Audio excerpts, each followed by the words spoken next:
নমস্কার সুপ্রিয় দর্শক, সকলকেই স্বাগত হিন্দু লাইভস ম্যাটার ইউটিউব চ্যানেলে। দর্শক, আজকে আমি একটি প্রতিবেদন, একটি বক্তব্য, সেটা এসেছে ডক্টর মোহাম্মদ ইউনূসের প্রেস সচিব শফিকুল আলমের কাছ থেকে এবং বিভিন্ন পত্রপত্রিকায় সেটা প্রচারিত হয়েছে ব্যাপকভাবে। এবং সেই বক্তব্যে বলা হয়েছে, আন্তর্জাতিক গণমাধ্যমে বাংলাদেশের সংখ্যালঘু ইস্যু অন্যায্যভাবে উপস্থাপন করা হচ্ছে। অর্থাৎ তাদের যেই বয়ান, সেই বয়ানটা মাঠে মারা গেছে। এই বয়ানটা কেউ গ্রহণ করছে না এবং তারা ব্যর্থ। এবং সেই জিনিসটা নিয়েই তিনি অনেক একটা বিস্তারিত গল্প তিনি বলেছেন। সেই গল্পটা দেখুন আপনারা, এই তার যেই বক্তব্য, শফিকুল আলম এই যে ব্যক্তিটা। তো দর্শক, অন্তর্বর্তী সরকারের প্রধান উপদেষ্টা ডক্টর মোহাম্মদ ইউনূসের প্রেস সচিব শফিকুল আলম বলেছেন, বাংলাদেশের সংখ্যালঘু ইস্যু আন্তর্জাতিক গণমাধ্যম এবং প্রভাবশালী দেশের শীর্ষ সংসদীয় শুনানিতে অন্যায্যভাবে উপস্থাপন করা হয়েছে। তিনি সেকুলার সংবাদপত্র ও আন্তর্জাতিক মানবাধিকার সংগঠনগুলোকে বাংলাদেশের কথিত ধর্মীয় সহিংসতার মামলাগুলি তদন্ত করার আহ্বান জানিয়েছেন। তাই নাকি? তো এই বাংলাদেশে ধর্মীয় সংখ্যালঘুদের ওপর যে সহিংসতা, এটাকে তিনি কথিত বলছেন, মানে পাতানো, ঘটছে না কিছু। এগুলি কল্পকাহিনী, মন গড়া কথা, বানোয়াট, মিথ্যা, উদ্দেশ্য প্রণোদিত প্ররোচনা, গুজব, সেটাই বলতে চেয়েছেন। তিনি তার ভেরিফাইড ফেসবুক অ্যাকাউন্টে পোস্ট করা এক বিবৃতিতে বলেন, নেত্র নিউজ যখন বাংলাদেশ হিন্দু বৌদ্ধ খ্রিস্টান ঐক্য পরিষদের হিন্দু সম্প্রদায়ের ওপর বিপ্লব পরবর্তী সময়ের হামলার প্রতিবেদনটি প্রকাশ করেছিল, আমি আশা করেছিলাম যে ঐক্য পরিষদ এই বিষয়ে একটি বিবৃতি দেবে। তিনি আরও বলেন, নেত্র নিউজ এমন একটি শীর্ষস্থানীয় তদন্তমূলক ওয়েবসাইট যা বাংলাদেশের বড় বড় দুর্নীতি ও মানবাধিকার লঙ্ঘনের ঘটনা নিয়ে প্রতিবেদন করে সুনাম অর্জন করেছে। এই পোস্টে প্রেস সচিব আরও লিখেছেন, নেত্র নিউজের প্রতিবেদনে দেখা গেছে সংখ্যালঘু পরিষদ যে 9 জন হিন্দুর মৃত্যুর কথা বলেছিল, তাদের প্রায় সবকটির সঙ্গে রাজনৈতিক, ব্যক্তিগত বা অন্যান্য কারণ যুক্ত ছিল, যা সাম্প্রদায়িক সহিংসতা নয়। তিনি বলেন, আমাদের আশা ছিল ঐক্য পরিষদ নেত্র নিউজের প্রতিবেদনটির জবাব দেবে, কারণ এটি পরিষদের তথ্য সংগ্রহ এবং প্রতিবেদন তৈরির পদ্ধতি নিয়ে গুরুতর প্রশ্ন উত্থাপন করেছে। দর্শক, এই নেত্র নিউজ সম্পর্কে এর আগেও আমি বলেছিলাম। এই নেত্র নিউজ, এই যে তিনি বলছেন যে উচ্চমানের আন্তর্জাতিক খ্যাতিসম্পন্ন একটি পত্রিকা, ওয়েবসাইট, তাহা মিথ্যা কথা। নেত্র নিউজ সুইডেন থেকে প্রকাশিত হয়, কিন্তু এইটা সুইডিশ পত্রিকা নয়, এটা একটা বাঙালি কমিউনিটির পত্রিকা এবং এর শীর্ষ সম্পাদক এরা হয়েছে জামাত।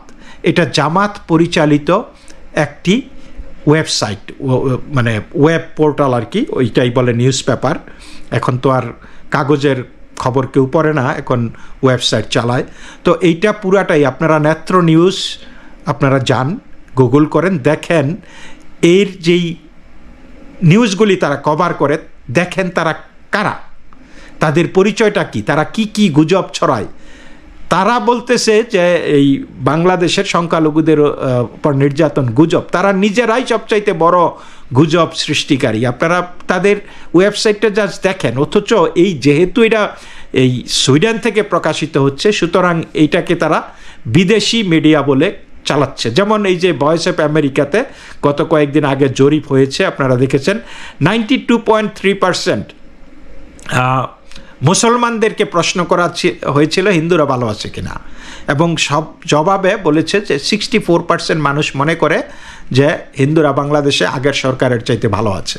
তো এই প্রশ্নগুলি হিন্দুদের করা যেত না? যারা ভালো আছে বা যারা ভালো নেই তাদেরকে, যারা এই পরিসংখ্যানের সাবজেক্ট হওয়া উচিত ছিল, বলা উচিত ছিল না? না, তারা মুসলমানদেরকে জিজ্ঞেস করেছে হিন্দুরা ভালো আছে কিনা। আর সংখ্যা অনুপাতে 7% হিন্দুদেরকে তারা জিজ্ঞেস করেছি তারা ভালো আছে কিনা। তো হিন্দুদের জবাব হিন্দুরা দিয়েছে, কিন্তু মুসলমানদের 92.3% তো কভার করার মতো জনসংখ্যা হিন্দুদের নাই। সুতরাং ওই জরিপটা ওয়াজ স্কিউড টুয়ার্ডস দি গভর্নমেন্টের বয়ান বাংলা বিভাগ করেছে। এটা ভয়েস অফ আমেরিকার কোনো রিকগনাইজড কোনো জরিপ সেটা ছিল না। তো যাই হোক, এইটাকেও কোট করে বলা হয়েছে। আমরা দেখেছি ধর্ম উপদেষ্টার বক্তব্য ছিল আমেরিকা থেকে একটা সুন্দর জরিপ করেছে, সেইখানে দেখেছে হিন্দুরা ভালো আছে। তো আপনারা বুঝতে পেরেছেন। তো এই প্রসঙ্গে আমি বলি যে নিউ ইয়র্ক থেকে, আমি দীর্ঘদিন নিউ ইয়র্কে ছিলাম, যে নিউ ইয়র্ক থেকে 20-25টা পত্রিকা বের করে। ওকে, আমি কোনো ব্যক্তি বা বিশেষ বা কোনো নির্দিষ্ট পত্রিকার নাম বলবো না। আমি নিউ ইয়র্কের বিভিন্ন সংগঠনের সাথে জড়িত ছিলাম, মন্দির, হিন্দু বৌদ্ধ খ্রিস্টান ঐক্য পরিষদ বা অন্যান্য সংগঠন অনেকগুলির সাথেই, এবং অনেক অনুষ্ঠানের আয়োজন আমাদের হতো। তো সেই অনুষ্ঠানে এই পত্রিকার সাংবাদিকরা এসে বলতো যে দাদা এই গাড়ির তেলের খরচ $50 দেন, দাদা এটা করব সেটা করব, এবং সে তার বিনিময়ে আপনি যা লিখে দিতেন সেটাই তারা ছাপতো। এইখানে কোনো জার্নালিজমের কিছু ছিল না, জাস্ট গিভ অ্যান্ড টেক, খাতির যত্ন আর কি। বন্ধুবান্ধব আসছে আমাদের এইখানে অনুষ্ঠান দেখতে বা অনুষ্ঠানের একটা নিউজ করবে, ঠিক আছে কিছু পয়সা দিয়ে দিই। তো সেইভাবে কিন্তু আমরা এবং এই নেত্র নিউজও কিন্তু এর বাইরে নন।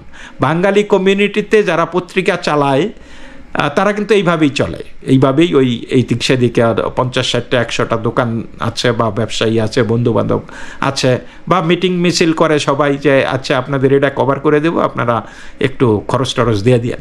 তো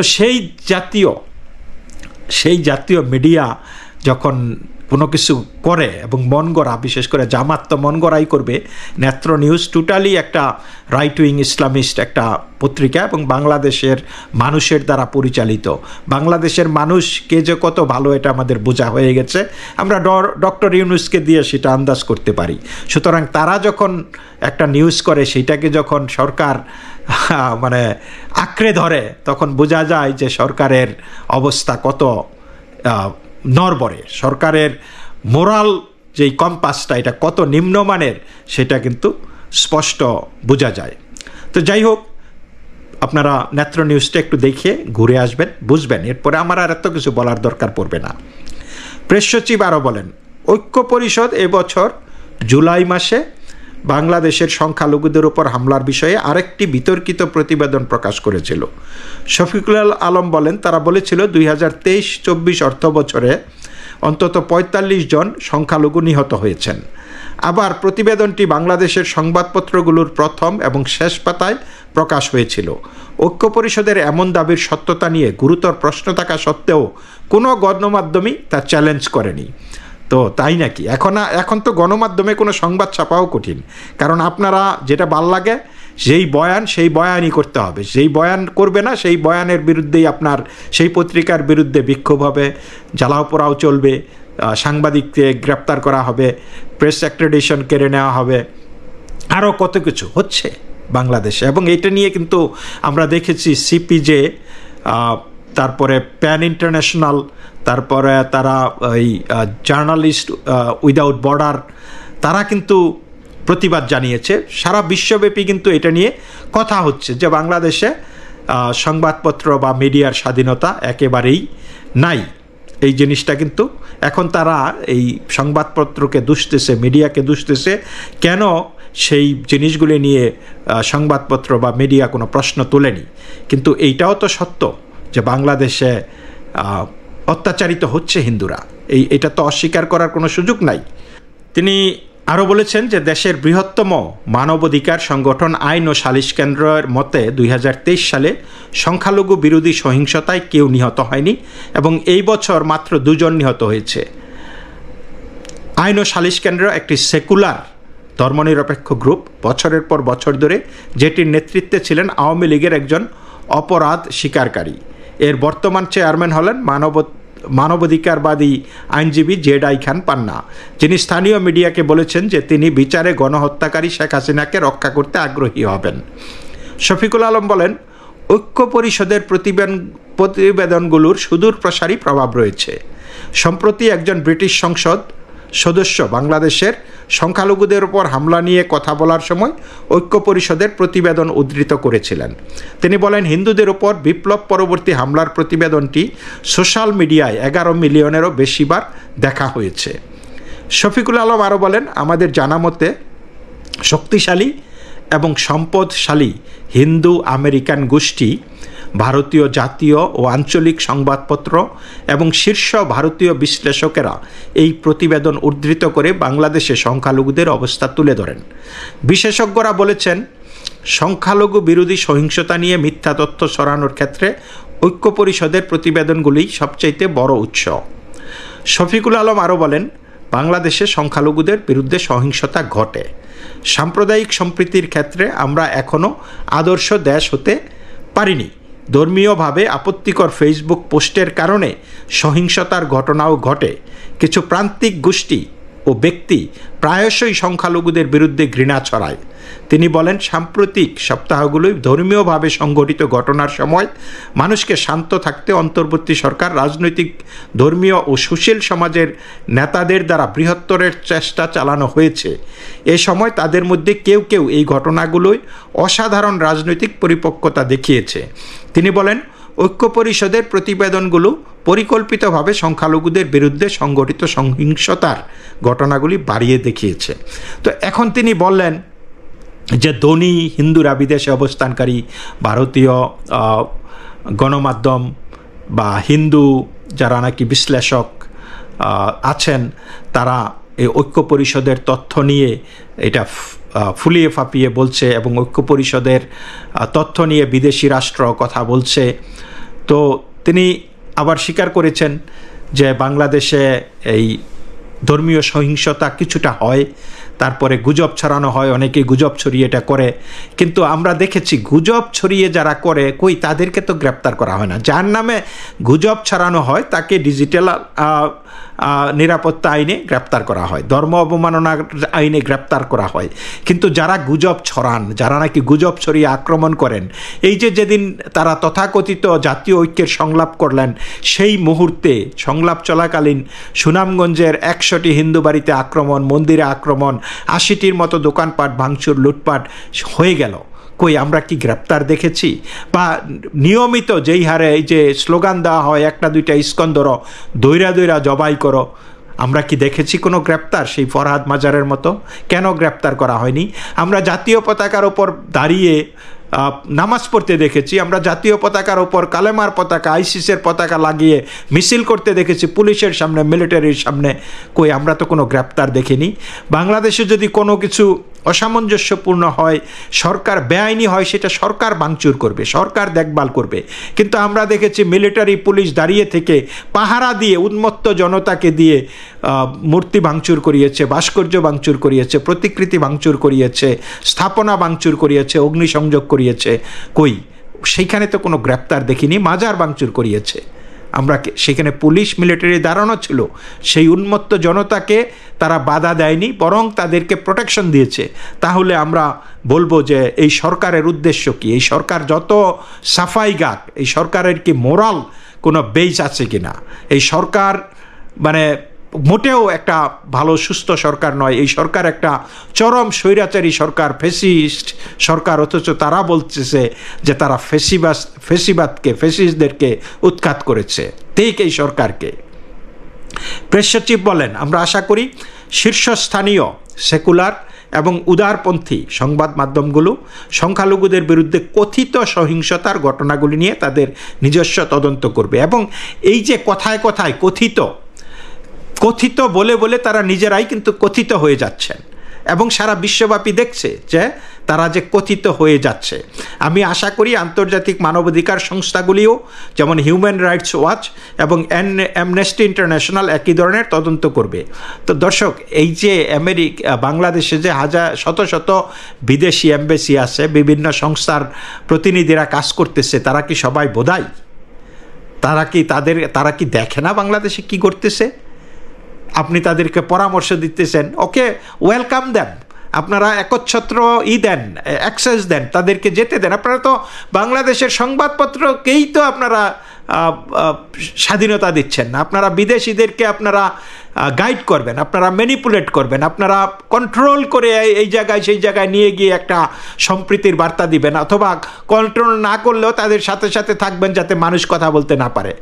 আপনারা অবাধভাবে বলে দিন, কিন্তু কেউ যখন আসবে দেখা যাবে যে আপনি তাদেরকে গ্রেপ্তার করতেছেন, বলবেন যে দেশবিরোধী নাশকতামূলক কার্যক্রম লিপ্ত ছিল। We know this politics, we know this games. আপনারা এই তাকিয়াবাজি তো এটা নতুন জিনিস না, তাই না? আপনারা মুখে বলবেন এক কথা, কাজে ঠিক উল্টাটা করবেন। এইটাই, দিস ইজ হাউ মানে the classic way this government is functioning. তো তিনি বলেছেন যেমন হিউম্যান রাইটস ওয়াচ এবং অ্যামনেস্টি ইন্টারন্যাশনাল একই ধরনের তদন্ত করুক। তিনি উল্লেখ করেন 2013 সালে হেফাজত কর্মীদের গণহত্যা নিয়ে হিউম্যান রাইটস ওয়াচ চমৎকার একটি তদন্ত করেছিল। আশা করি তারা এখানে একই ধরনের তদন্ত করবে। সরকার যদি এই গুজব খণ্ডনের কাজ করে তবে তার প্রতিবেদনের প্রতি সন্দেহের দৃষ্টিতে থাকতে পারে বলে উল্লেখ করেন তিনি। তো সরকার তো গুজব করতেছি, গুজব বন্ধ না, সরকার গুজব ছড়াচ্ছে যে হিন্দুদের উপর কোনো আক্রমণ হচ্ছে না, দ্যাট ইজ এ গুজব, ঠিক আছে? শফিকুল আলম বলেন স্বাধীন সংবাদপত্র ও মানবাধিকার সংগঠনগুলো এই ঘটনাগুলি তদন্ত করুক। এটি একটি গুরুতর ইস্যু, কারণ বাংলাদেশের বিষয়টি আন্তর্জাতিক গণমাধ্যম এবং প্রভাবশালী দেশগুলোর শীর্ষ সংসদীয় শুনানিতে অন্যায্যভাবে উপস্থাপন করা হয়েছে। তিনি আরও বলেন কেউ কেউ তো বাংলাদেশে জাতিসংঘের শান্তিরক্ষী পাঠানোর অথবা দেশের অভ্যন্তরে হস্তক্ষেপ করার আহ্বান জানায় এসব প্রতিবেদনের ভিত্তিতে। এ কারণেই তত্ত্বাবধায়ক সরকার সংখ্যালঘু নির্যাতনের কথিত ঘটনাগুলির ন্যায্য তদন্ত চায়। Let's do that, just do it. জাতিসংঘে বলেন, আমরা তো দেখেছি জাতিসংঘে বাংলাদেশ এটার প্রতিবাদ জানাচ্ছে যে না, এটা হচ্ছে না, সরকার এই করতেছে সে করতেছে, এগুলি বানানো। সেটা না করে বলেন যে আসুন আপনারা একটা ফ্যাক্ট ফাইন্ডিং মিশন বাংলাদেশে পাঠান, আমরা সাহায্য করব, এবং সেইখানে সব ধর্মের আপনার লোকজনকে জড়াইয়া দিন। ঠিক আছে, মুসলমানদের সাথে কথা বলার জন্য আলাদা করে মুসলমানদের সাথে কথা বলুক, হিন্দুদের সাথে কথা বলার জন্য হিন্দুদের সাথে আলাদা করে কথা বলবে, মানে without any filter, without any presence of any government officials. ওকে, চাকমাদের সাথে কথা বলবে, আদিবাসীদের সাথে কথা বলবে, আপনার খ্রিস্টানদের সাথে কথা বলবে, বৌদ্ধদের সাথে কথা বলবে, বলুক, কোনো ধরনের ফিল্টার ছাড়া, কোনো ধরনের নিরাপত্তা ছাড়া। কারণ নিরাপত্তা যখন দিবেন তখনই এই নিরাপত্তা কর্মীদের ভয়েই সংখ্যালঘুরা কথা বলবে না। এটা আমরা দেখেছি বারবার। তা না হলে পরবর্তীতে আপনারা রিপোর্ট নিয়ে তাদেরকে আক্রমণ করবেন। Just let them come and do.